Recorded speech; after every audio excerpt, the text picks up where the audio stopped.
Greetings everyone, and Grade here for another Age of Empires 4 replay. Spawn on bottom left side as the magenta Mongols with LoueMT.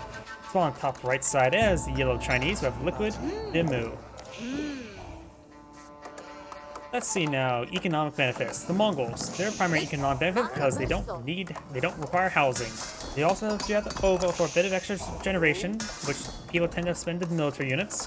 I feel like they should get at least a tier 1 economic research earlier or later on. They're pretty cheap at 150 stone.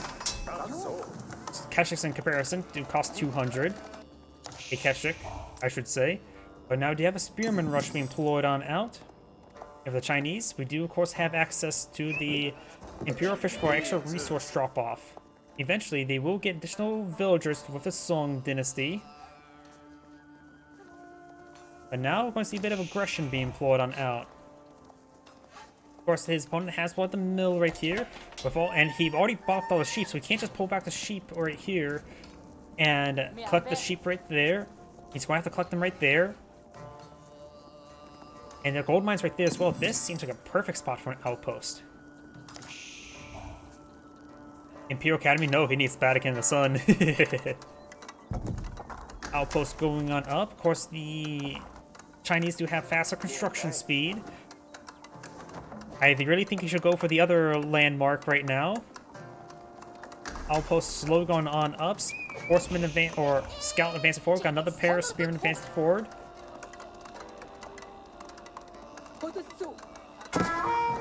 Does get a single torch there.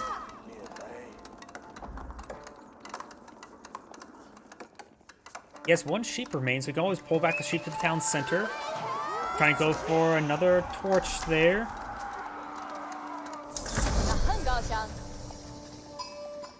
And Spearman here, he's going to, now here we go, he's going to rush forward. He really should have canceled the Imperial Academy, went for the Vatican in the Sun, doing some great damage there onto the outpost there. Does shank the villager there. And needs to cancel outpost now. Now I suppose he didn't need the other landmark. He dealt with that quite successfully. Now we got the silver tree being put on the field. And again, the trade post is in the diagonal spot. Well, I'm always used to it being in the straight spot. I wonder if they ranked. This may be ranked, so I think ranked may put them more diagonally. Which makes civilizations who like to use trade, like the Mongols, a lot less effective. Because this trade path here, they can equally go up and around rather than taking this path here. It likely would go up and around. Village trying to repair it up. It does trap that village there. Does get him shanked. Maybe we'll get a bit of raid collection here.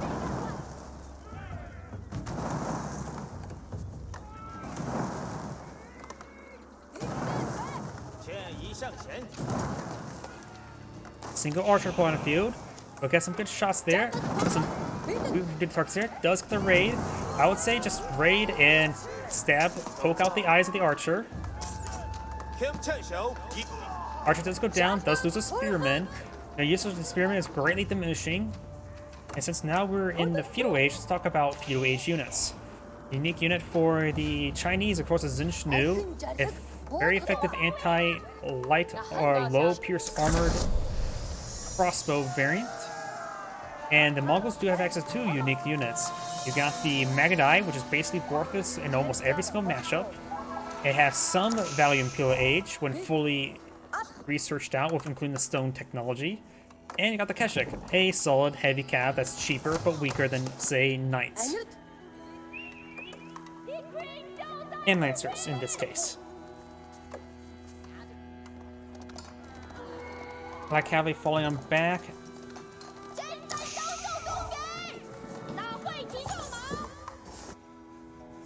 Spearman just sort of just sitting off the corner for now. You could actually just set them on one on each relic off the beaten path, just try to keep that secure. Keshiks do charge. I think he does use Stone there. And there goes that scout. Very nice. So now Chinese have to go blind.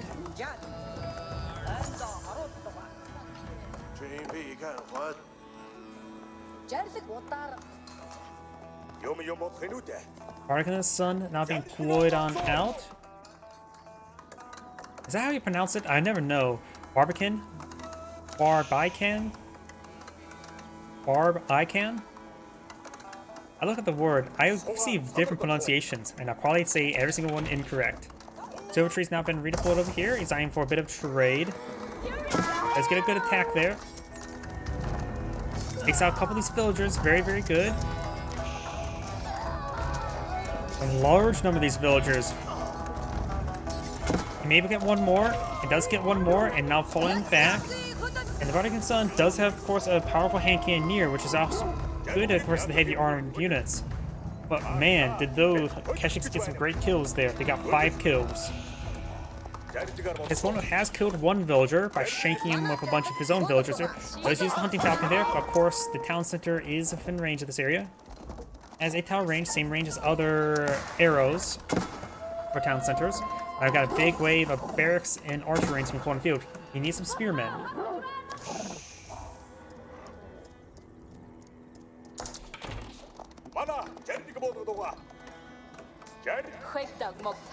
Dying for some spearmen. Doesn't have the hardened spearmen researches yet. Is on the build queue, as was Wheelbarrow. Right now the Mongols only has his +1 mining tech. Not mining tech. Wood cutting tech. And his archers does get a good amount of damage there. This is usually a tactic for the English, but the Mongols did quite well with that. Try and get that one last wounded villager there. It does get that wounded village there. He's probably gonna lose all these forces. Actually make it one more villager. Gets another villager. Ooh. He is not playing this all too well. He's killed off 10 villagers. Look at the villager count, civilian worker count, 32 to 22. Almost 50% more. Oh, he's going for this trade line here. Riskier, but straighter, and potentially, no. Inadvertently, maybe the same amount of risk. As he doesn't go forward, the opponent's going to likely attack through this direction here. So this is off the beaten path. It's safer. Am I stupid for saying that? Is it safer or is it more risky? It's closer to his opponent's base, but yet it's less off the side. Pros and cons. And it also means also a shorter path, so only get less resources here. It's 38. Ugh. This little bit extra distance is very important. If it goes from here to all the way over here, it goes up to 60. So he's losing out on about 20% trade.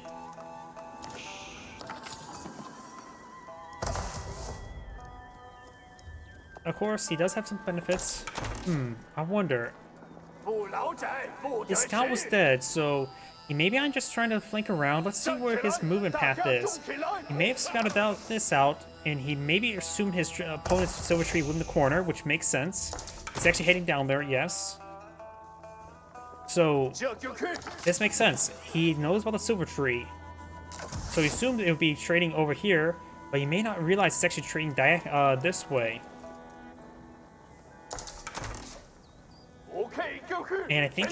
And so now he's going to likely spot the silver tree, which is there, and now he will spot it. And now he will spot the path. Let's see his vision range. Okay, he knows about it. I was like, is he going to barely miss it? And now he knows about this. His trade is now under siege. He has archers here, not just Zinchnu, so he has a mix of archers as well as Zinchnus and spearmen. Trade is not being pursued. Keshiks trying to hit the reinforcements, but they're getting hit. The Mongol player has a good number of archers. Just going for mass archers against close composition is not half bad. They offer more range than Zinchnus. Does lose Cullen here, so no arrow. To improve the rate of fire of these archers there. Does kill some of these workers. And man, these are more expensive workers as well, so he's killed off 3 of them so far. Make that 4. And it costs 100 each, well, more precisely 96 from the silver tree. So killing off these workers will result in the visual kill count is basically the same at this point in time. Plus 4, make that 5. Now, oh, this is bad. So far his opponent technically has killed off more worth of workers than his opponent. Though the Chinese player is still pretty far behind on civilians. But man, that's a large number of traders down. Now he's down to 4, so he doesn't get the improved trade benefits.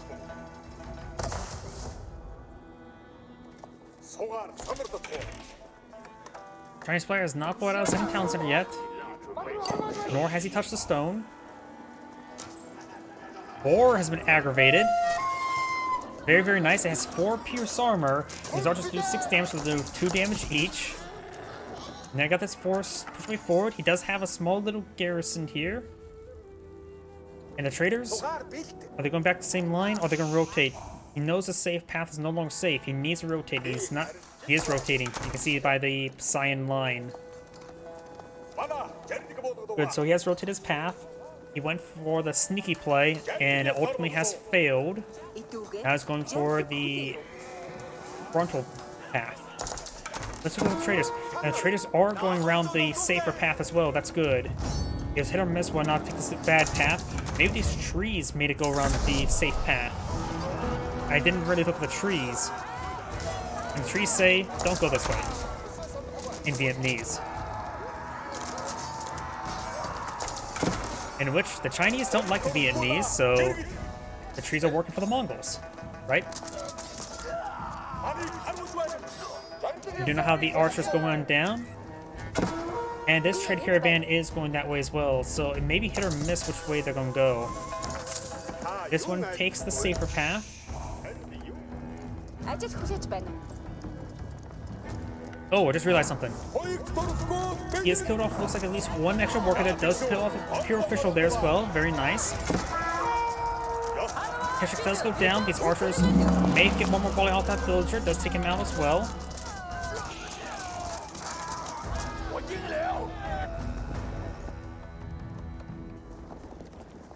Got a good number of archers here. Magenta has a larger force on the field. He has no gold on the being collected at the moment. His gold deposit here is now being recollected. Let's see. He's pretty far away of aging up. The Chinese player has a decent reserve of resources, but still far from aging up. Got a line of palisade walls here. Very nice. But will the Keshiks make in time? It's pretty close, but I think the walls will go up.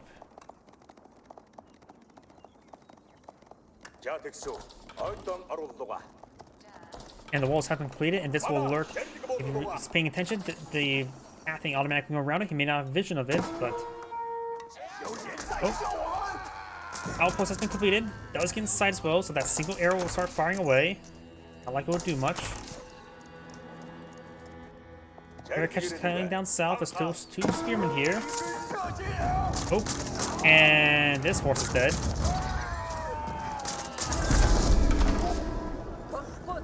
Good picks there by the Chinese player. And the Chinese player is set up in a good position there to help deny trade. 2 Keshiks may not be enough. There are 2 spearmen here. They do get a spear brace there, but do get 1 charge attack. And one of these Keshiks will go down. Spearmen are good. Don't think you can spam Keshiks out against spearmen like you can do with knights, with Roro knights and knights. Good damage there, so the Keshiks will go down, so the trade line's still not secure. We'll find some free kills here, however. Good free kills there. Spearman and Zinchnu firing away. He needs to get some more units there to defend. He also needs to not touch this wood deposit. Make sure they stay on the good path. Keshiks charging forward, trying to deal with the spearman. Does get a good charge there.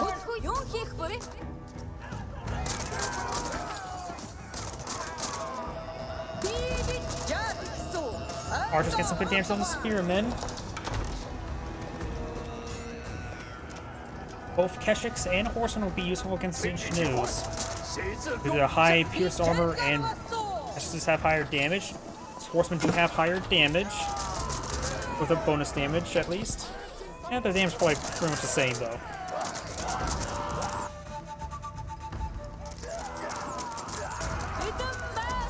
Of course, Keshiks are much more expensive than horsemen.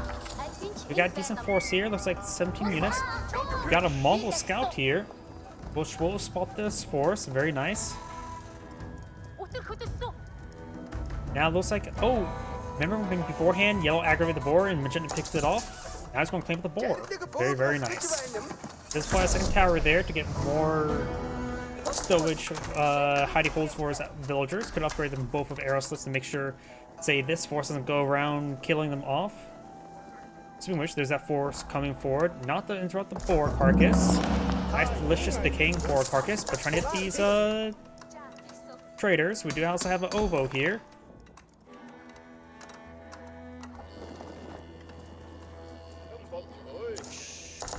He has none of the research there from the ovo. I do believe people should get the whistling arrow research a bit more often.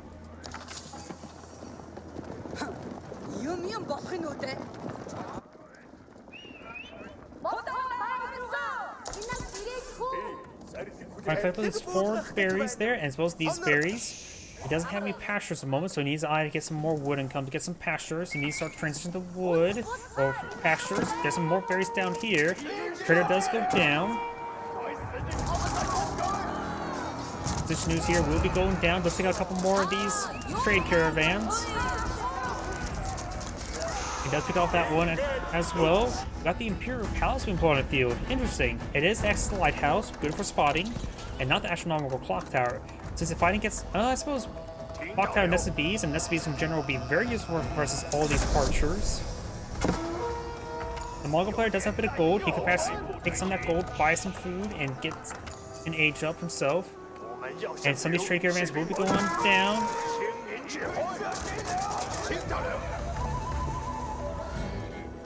And now we do have the curl type being put on the field. This map can be a bit laney, so the curl type provides some great combat bonuses, getting plus 20% damage and health regen. Perfect for a siege station. I got the veteran siege new. They're up to 6 damage. The Keshiks do not have any additional pierce armor at the moment, so these siege news will rip apart these Keshiks.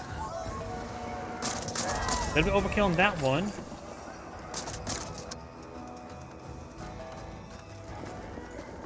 This map does also have a lot of additional gold deposits, which most of them actually spawn down here.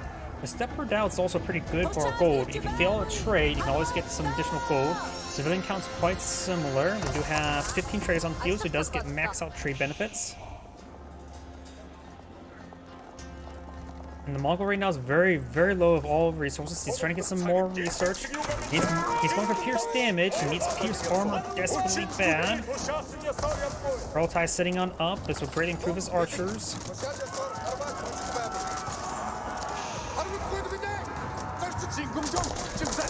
Keshiks just getting annihilated. Archers now firing away. They're now get +1 damage. They need more damage to get more damage, because it's a percentage increase, not a flat increase.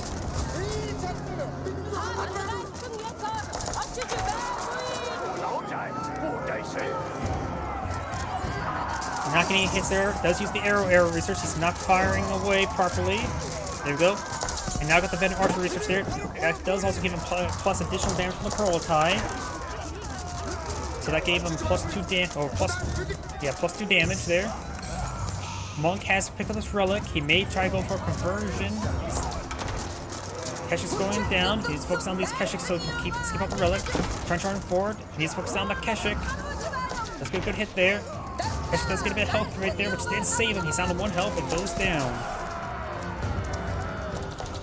That's the first rider picked up on the field. We got some palace guards here, so the Mongol player needs to eye for some more forces. He's pushing for the Pearl Tie. He doesn't have siege engineers. He can go for improved siege engineers in Feudal Age, so you can need to get out some Mangonels.